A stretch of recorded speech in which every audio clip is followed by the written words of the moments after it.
گناہ گار بندے۔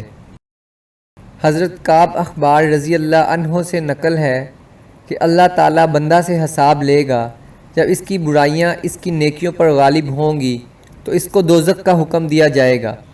چنانچہ جب فرشتے اس کو دوزخ کی طرف لے جائیں گے تو اللہ تعالیٰ جبرائیل علیہ السلام سے فرمائے گا کہ میرے بندہ کو لو اور اس کے پاس پہنچو اور اس سے پوچھو کہ کیا وہ دنیا میں کسی عالم کی مجلس میں بیٹھا ہے تاکہ میں اس عالم کی سفارش سے اس کو بخش دوں۔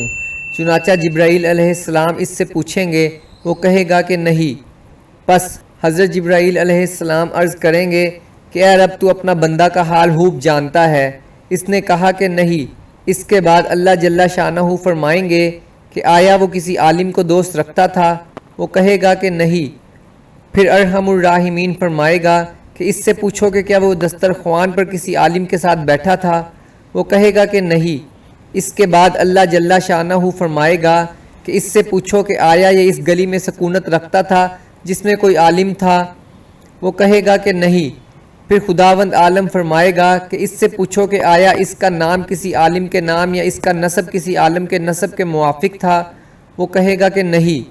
اس کے بعد اللہ تعالیٰ فرمائے گا کہ اس سے پوچھو کہ آیا یہ کسی ایسے آدمی سے محبت رکھتا تھا جو کسی عالم کو محبوب رکھتا تھا؟ پس وہ کہے گا کہ ہاں۔ پھر تو اللہ تعالیٰ جبرائیل علیہ السلام سے فرمائے گا کہ اس کا ہاتھ پکڑو اور جنت میں داخل کرو، اس لیے کہ میں نے اس کو اسی وجہ سے بخش دیا۔